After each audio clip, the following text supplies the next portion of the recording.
یا ایھا الذین آمنوا، اے ایمان والو، کتب علیکم الصیام، رمضان کے روزے تم پر فرض کیے گئے۔ یہ قرآن پاک کے واضح الفاظ ہیں جس میں روزہ کی فرضیت، روزہ کی اہمیت اور افضلیت کے بارے میں اللہ پاک نے حکم دیا۔ نماز کے بارے میں بھی اللہ پاک نے قرآن پاک میں حکم دیا اور اس کی تاکید جگہ جگہ پہ فرمائی، لیکن روزہ کے بارے میں تو اللہ پاک نے فرمایا کتب علیکم الصیام، یہ فرض ہے، تو ان کو چھوڑنا نہیں۔ فرض سے مراد یہ ہے کہ جیسے زندگی کے باقی معمولات ہم لازم کرتے ہیں، نماز پڑھتے ہیں یہ ضروری ہے، کھانا کھاتے ہیں ضروری ہے، 24 گھنٹے میں سے کچھ وقت سوتے ہیں یہ ضروری ہے، اسی طرح یہ رمضان کے روزے بھی ضروری ہیں۔ تو نبی پاک صلی اللہ علیہ وآلہ وسلم پر جو قرآن نازل ہوا وہ ہمیں پیغام دے رہا ہے کہ جیسے تم نے نماز ادا کرنی ہے، نماز نہیں چھوڑنی، اسی طرح رمضان کے روزے بھی۔ لمحہ فکریہ یہ ہے کہ آج کے اس گئے گزرے دور میں لوگ رمضان مبارک کے روزوں کو اہمیت نہیں دیتے۔ صحت اچھی ہو، میں نے دیکھے کچھ صاحبان، کچھ حضرات، کچھ خواتین بالغان جو ہے اچھی صحت کی ہو تو روزہ نہیں رکھتے، تو ایسا کرنا سخت گناہ ہے۔ آئیے رسول اللہ صلی اللہ علیہ وسلم کی حدیث پاک سے آغاز کرتے ہیں۔ نبی پاک صلی اللہ علیہ وسلم نے ارشاد فرمایا، اس حدیث پاک کے راوی حضرت علی مرتضیٰ کرم اللہ وجہہ کریم مولا علی راوی ہیں، فرماتے ہیں کہ نبی پاک صلی اللہ علیہ وسلم نے فرمایا کہ اللہ پاک نے اس امت کو دو چیزوں کی وجہ سے جہنم سے بچا لیا۔ مولا علی فرماتے ہیں کہ حضور نے فرمایا کہ اللہ پاک نے میری امت کو دو چیزوں کی وجہ سے جہنم سے بچا لیا۔ اب وہ دو چیزیں کیا ہیں؟ حضور مولا کائنات فرماتے ہیں ان دو چیزوں میں سے ایک چیز حضور نے فرمایا روزہ ہے، دوسرا سورہ اخلاص ہے۔ کون سی ہے؟ ایک روزہ، دوسری سورہ اخلاص۔ مولا علی فرماتے ہیں کہ حضور نے فرمایا کہ ان دو چیزوں کی وجہ سے اللہ پاک نے میری امت کو جہنم سے روک دیا۔ پہلی چیز اس میں تو ٹاپک ہے ہمارا، دوسری جو میں ایک بات کہنا چاہتا ہوں، اس لیے تو میرے نبی پاک صلی اللہ علیہ وسلم نے فرمایا کہ سورہ اخلاص کی اتنی فضیلت ہے کہ جو 3 مرتبہ سورہ اخلاص کو پڑھتا ہے اللہ پاک اس کو پورے قرآن پاک کی تلاوت کا ثواب عطا فرماتا ہے۔ اگر اس کی اہمیت اور فضیلت بیان کی جائے تو بہت وقت چاہیے۔ سورہ اخلاص کی بڑی عظمت ہے۔ مولا نے فرماتے ہیں ایک تو سورہ اخلاص، دوسرا روزہ۔ فرماتے ہیں روزے کی وجہ سے اللہ پاک نے مسلمانوں پہ رحم کیا اور ان کو جہنم سے آزادی عطا فرمائی۔ لیکن ان کے لیے جو روزے دار ہیں، جو اس روزے کی قدر کرتا ہے۔ اگلی حدیث سے بات سنیے، نبی پاک صلی اللہ علیہ وسلم نے فرمایا کہ اللہ کی جنت کے 8 دروازے ہیں۔ کتنے؟ 8 دروازے ہیں، ان میں سے ایک دروازہ ہے جس کا نام ہے باب الریان۔ یہ وہ دروازہ ہے کہ اس سے وہ لوگ داخل ہوں گے جو میری امت میں روزے دار ہوں گے، جو روزہ رکھتے ہوں گے۔ ان کو اس باب الریان سے آواز آئے گی کہ آ جاؤ جنت میں، آ جاؤ تم دنیا میں اللہ کی رضا کے لیے کچھ نہ کھاتے رہے نہ پیتے رہے، اس کی رضا کے لیے اپنے پیٹ کو خالی رکھا، سامنے چیزیں رکھی ہوئی بھی نہ کھائی، آؤ تمہارے لیے اجر ہے، آ جاؤ جنت میں آنا ہے۔ تو باب الریان سے آواز آئے گی آ جاؤ جنت میں، آ جاؤ روزہ دار۔ یہ روزہ داروں کے لیے انعام ہے۔ آگے حدیث پاک، نبی پاک صلی اللہ علیہ وسلم کی حدیث پاک، حضور نے فرمایا کہ کل روز محشر جب حساب کتاب کا وقت ہوگا تو اس وقت روزہ ڈال بن جائے گا، روزہ ایک قلعہ بن جائے گا، دیوار بن جائے گا، ایسی مضبوط دیوار جس کو ڈایا نہیں جائے گا. اس سے مراد یہ نہیں کہ دیوار ہوگا، مراد یہ ہے کہ جہنم کی طرف اگر کسی کو بھیجا جائے گا تو روزہ اسے نہیں جانے دے گا. روزہ اللہ پاک سے عرض کرے گا، روزہ بھی شفاعت کرے گا. میرے حضور نے فرمایا جو میری امت کے لوگ روزہ رکھتے ہیں یہ روزہ شفاعت کرے گا، ڈال بن جائے گا، مضبوط قلعہ یا مضبوط دیوار کی طرح ہوگا تو جہنم میں جانے لگے گا. لیکن اس نے روزے رکھے ہوں گے تو روزہ عرض کرے گا یا اللہ اس کے باقی اعمال کا تو نہیں پتا لیکن یہ روزہ رکھتا رہا ہے لہذا میں سے تیری بار میں التجا کرتا ہوں کہ جہنم میں نہیں جانے دوں گا، تو بھی اس میں رحم فرمانے سے جنت عطا فرما دے. روزہ ڈال بن جائے گا، ہمارے لیے ایک دیوار بن جائے گا جہنم سے روکنے کے لیے. حضرت ابو ہریرہ رضی اللہ تعالیٰ عنہ آپ سے مروی ہے، فرماتے ہیں کہ رسول اللہ صلی اللہ علیہ وسلم نے فرمایا ہر چیز کی کوئی نہ کوئی زکات ہے. جیسے مال کی زکات دولت ہے، مال چاہے کیش میں ہو چاہے وہ کاروبار میں ہو اس میں زکات ہونا لازم ہے. زکات میں بھی انشاءاللہ ایک جمعہ باقاعدہ بیان کیا جائے گا. تو حضرت ابو ہریرہ فرماتے ہیں حضور نے فرمایا ہر چیز کی کوئی نہ کوئی زکات ہے، تو جسم کی جو زکات ہے وہ روزہ ہے. جسم کی زکات لیکن اب بلڈ دیتے ہیں نا کچھ ساتھی نوجوان تو وہ بھی اس کو بھی زکات اس میں دیں، یہ بھی اپنے جسم سے خون یعنی نکال کے کسی کو دینا یہ بھی بہت بڑا اجر ہے. تو میں نے مثال اس لیے دی. اسی طرح روزہ بھی بہت بڑا اجر ہے. پھر حضور نے فرمایا مال کی زکات دولت ہے وہ 2.5% دینی ہوتی ہے پورے مال میں. اسی طرح روزہ جو ہے وہ تیرے جسم کی زکات ہے. اب جو لوگ کہتے ہیں کہ روزہ رکھنے سے ہماری صحت خراب ہوتی ہے، ہم کمزور ہو جائیں گے، جو سمجھتے ہیں ان سے تو نبی پاک صلی اللہ علیہ وسلم کا یہ فرمان ان کو سنانا چاہیے، ان کو بتانا چاہیے کہ حضور نے فرمایا نہ تیری صحت ڈاؤن نہیں ہوگی، تیری صحت خراب نہیں ہوگی، تو کمزور نہیں ہوگا، بلکہ تیرے جسم سے جب تو روزہ رکھے گا تو زکات نکلے گی، یعنی برائیاں نکل جائیں گی. وہ برائیاں کون سی ہوگی؟ وہ جو ہماری روح، جو ہمارا دل جو کالا ہو چکا ہے، جو ہماری روح جو ہے وہ غالب ہو چکی ہے ہم برائیوں میں. حبیب نے فرمایا، اللہ کے پیارے نبی صلی اللہ علیہ وسلم نے فرمایا کہ یہ جو روزہ ہوگا نا تیرے جسم سے ان برائیوں کو نکال دے گا، تیرا دل صاف اور شفاف ہو گیا تو اپنے رب کے قرب میں آ جائے. یعنی جسم کی زکات جو ہے وہ روزہ ہے. اسی طرح حضور سرکار دو عالم صلی اللہ علیہ وسلم کے پیارے صحابی حضرت ابو امامہ رضی اللہ عنہ آپ سے مروی ہے، فرماتے ہیں کہ نبی پاک صلی اللہ علیہ وسلم نے فرمایا کہ یہ جو روزہ ہے الگ روزہ رمضان کا چھوڑ دینا، ایک روزہ چھوڑ دینا.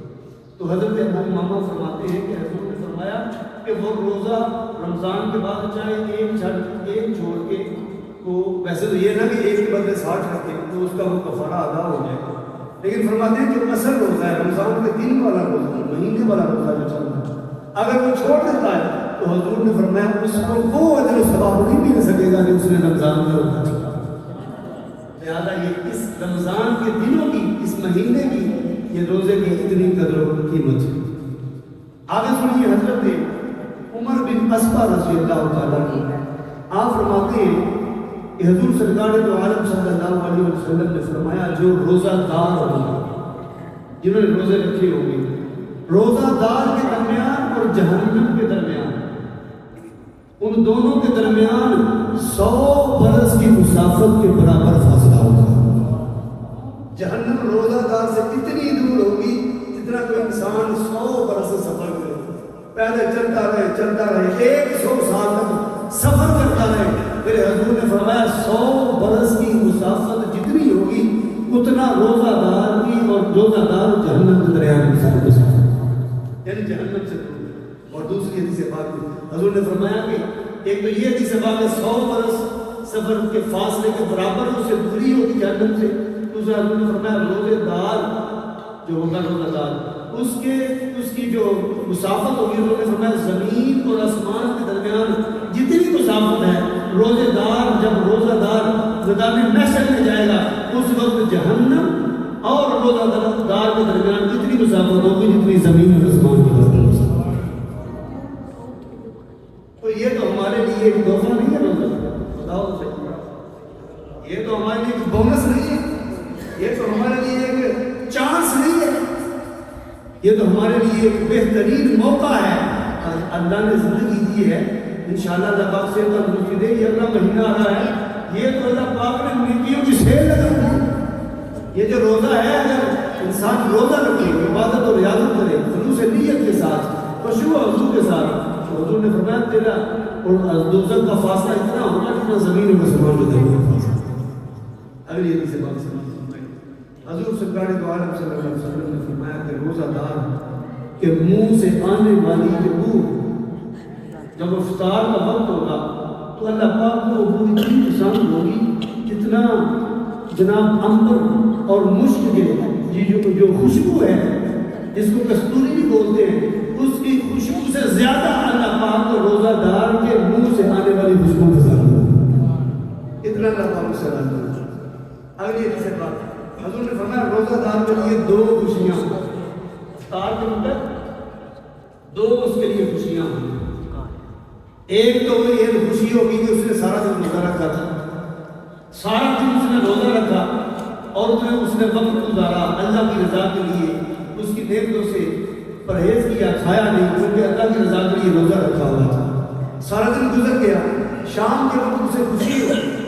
لیکن اب تو ہمارا تو معمول ہو چکا ہے، جو بالغان ہے جو ہماری یہ چیز ہے، اب بچہ پہلے دن روزہ رکھ لینا تو اس کی خوشی دوبارہ ہو جاتی ہے، شام کو اس کی خوشی اور ہی ہوتی ہے، جس کا پہلا روزہ ہو یا دوسرا ہو یا پہلے سال کے روزے ہو، وہ بہت خوش ہوتا ہے، تو اس کو دیکھ کے ایسے لگتا ہے جیسے اس سے اتنی بڑی خوشی مل گئی، وہ اس بات پہ خوش ہوتا ہے کہ صبح کا میں نے کچھ نہیں کھایا، آج میرا پہلا یا دوسرا روزہ ہے، جب پہلے رمضان کے روزے ہیں تو میرے حضور سرکار دو عالم صلی اللہ علیہ وسلم نے فرمایا ایک تو اس کو یہ خوشی ہے روزہ دار کے لیے کہ اس نے روزہ رکھا، دوسری خوشی یہ ہے کہ وہ جانتا تو نہیں ہے لیکن اس کے لیے خوشی یہ ہے کہ وہ اپنے رب سے ملاقات کر رہا ہے، کیا کر اپنے رب سے، اپنے رب کے ساتھ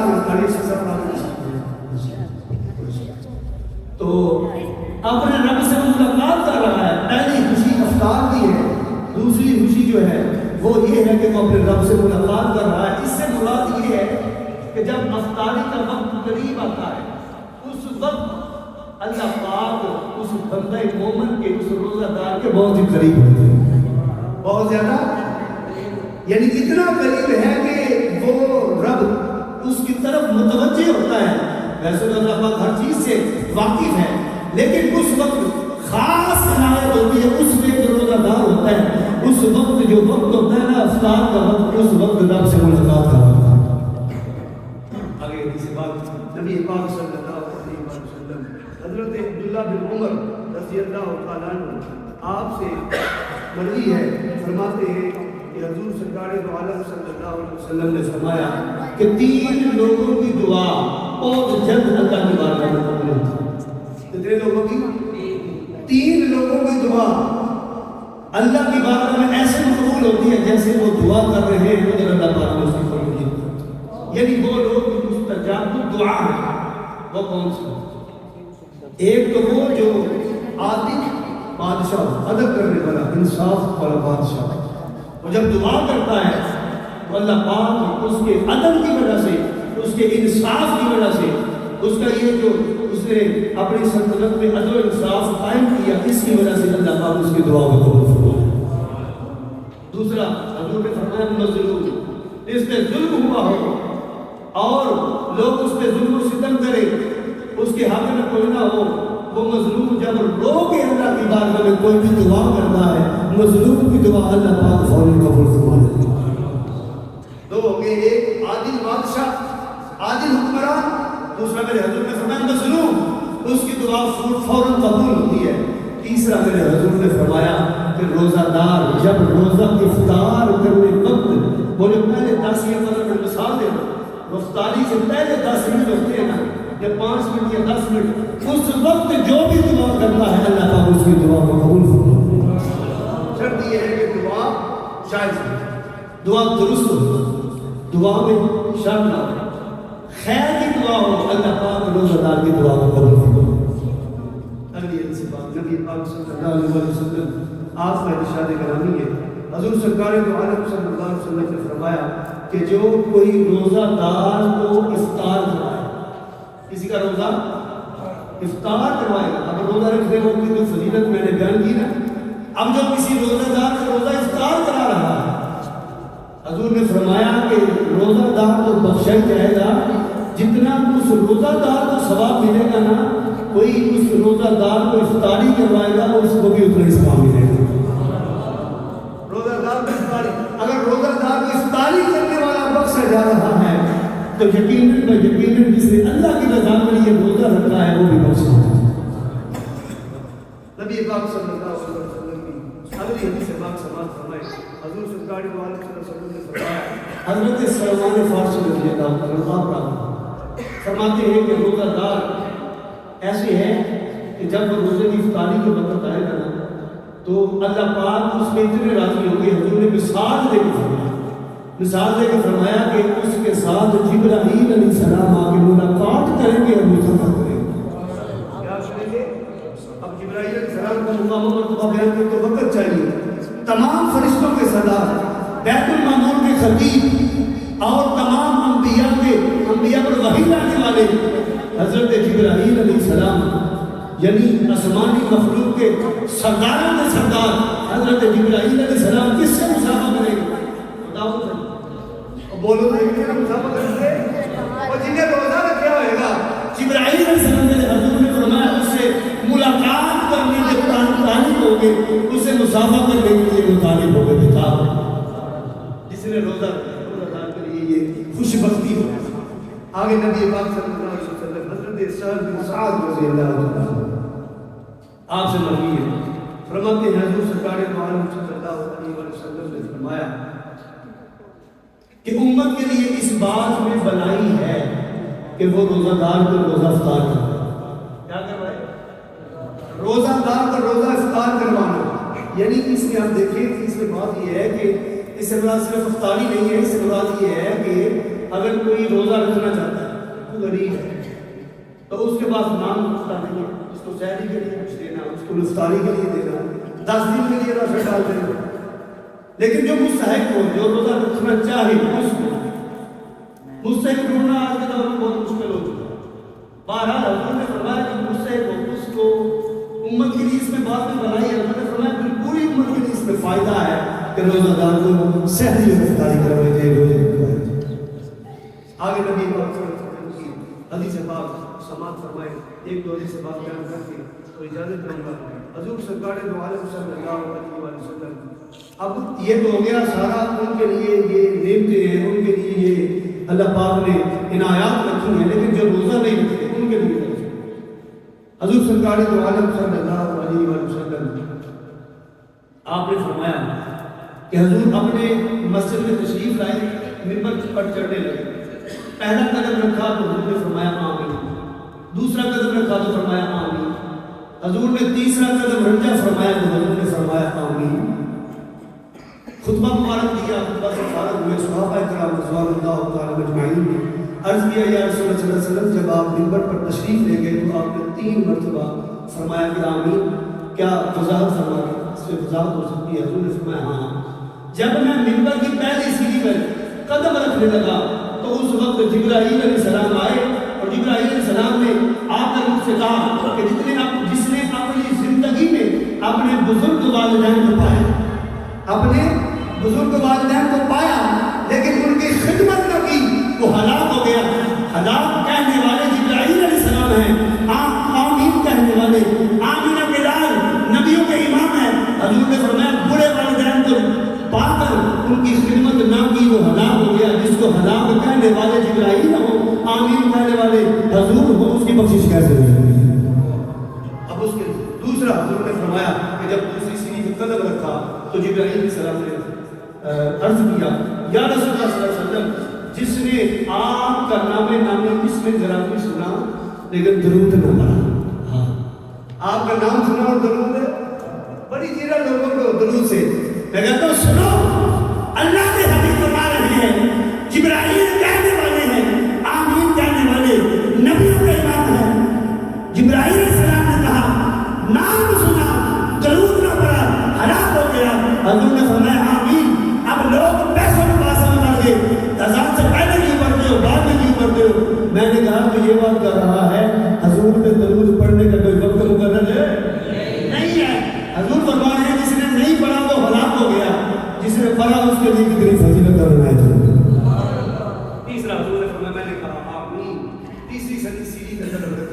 تو جبرائیل علیہ السلام نے عرض کیا یا رسول اللہ صلی اللہ علیہ وسلم جس نے اپنی زندگی میں رمضان کا مہینہ پایا، رمضان کا مہینہ پایا، اس کی زندگی میں آیا، صحت بھی تھی، سب کچھ تھا، لیکن اس نے روزے نہ رکھے، خود کو جو ہے وہ اللہ کی طرف رجوع نہ کیا، رجوع اللہ نہ کیا، اس نے اللہ کا قرب حاصل نہ کیا، رمضان کے روزے نہ رکھے، نماز نہ پڑھی، وہ ہلاک ہو گیا۔ حضور نے فرمایا آمین۔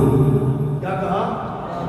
اب تم بتاؤ کہ تم روزہ نہیں رکھتے تو صحت کا بہانہ کرتے ہو کہ صحت خراب ہو جائے گی، تم بتاؤ بہت سے بہانے کرتے ہو، ایسا ہرگز نہیں ہے کہ تمہاری بخشش ہوگی۔ جب حضور آمین کہہ رہے ہیں تو ہلاکت ہے اس کے لیے جو رمضان کا مہینہ بھی پائے، جس کے بعد سخت ہمت طاقت ہو، رزق بھی ہو، وہ روزہ نہ رکھے، اس میں جو اللہ کے نبی بھی ہے۔ لہٰذا روزے سارے ہی رکھنے، کیا کرنا روزے سارے؟ حضور سرکار صلی اللہ علیہ وسلم نے فرمایا آپ کی بات نہ سنا، فرمایا کہ میں نے خواب میں دیکھا، کیا کیا؟ حضور فرماتے ہیں میں خواب دیکھ رہا ہوں، خان حضرت ابو ہریرہ رضی اللہ عنہ اس روایت کے راوی ہیں، مسلم شریف کی روایت ہے، حضور نے فرمایا کہ میں نے دیکھا خواب میں ایک مقام پہ گیا، ایک جگہ پہ گیا تو وہاں پہ دیکھا لوگوں کو الٹے لٹکے ہوئے ہیں، کیا ہوا ہے؟ الٹے لوگ لٹکے ہوئے ہیں، اور حضور فرماتے ہیں میں دیکھتا کیا ہوں کہ الٹے لٹکے ہوئے ہیں اور فرشتے ان کے جبڑوں پہ یعنی منہ کے اوپر ان کے وہ مکے مار رہے ہیں، اور اتنا زور سے ان کا مکہ لگتا ہے کہ ایک لٹکنے والے کا منہ دوسرے کے ساتھ جا کے لگ رہا ہے۔ حضور نے فرمایا یہ عذاب ان پہ ہو رہا ہے، تو میں نے کہا رکو یہ کیوں ایسا کر رہے ہو؟ اللہ کا حکم ہے۔ حضور نے فرمایا اللہ کا حکم ہے تو کرتے جاؤ، لیکن بتاؤ تو صحیح کہ یہ کیوں ہو رہا ہے، ان کے ساتھ یہ کیوں ہو رہا ہے؟ حضور نے فرمایا کہ وہ فرشتے آگے سے مجھے کہتے ہیں کہ یہ وہ لوگ ہیں جنہوں نے صحت بھی پائی، رزق بھی پایا، رمضان کا مہینہ بھی پایا، لیکن اللہ کی رضا کے لیے روزہ نہ رکھا، اللہ کی رضا کے لیے روزہ نہ رکھا، ان کو یہ سخت عذاب دیا جا رہا ہے۔ میرے بھائیوں، میرے بزرگوں، یہ دوستوں، یہ تو ہمارے لیے بہترین بونس ہے، یہ تو نیکیوں کی سیز ہے، یہ تو ہمارے لیے کہ ہماری خوش قسمتی ہے۔ لیکن کسی کی لاٹری نکل جائے تو وہ کہتا ہے دیکھو میں کتنا خوش نصیب ہے، میری لاٹری نکل آئی ہے، ایسے سمجھ لو اگر روزے نے لیکن تمہیں زندگی مل گئی ہے نا، سب لوگ تمہاری زندگی کی لاٹری نکل آئی ہے، اس لاٹری کو فائدہ اٹھاؤ۔ اللہ کریم ہم سب کو رمضان مبارک کا ادب و احترام کرنے، روزے رکھنے اور اس میں خشوع و خضوع کے ساتھ عبادت کرنے کی توفیق نصیب فرمائے۔ وما علینا الا البلاغ المبین۔ ان ساتھیوں نے سن کے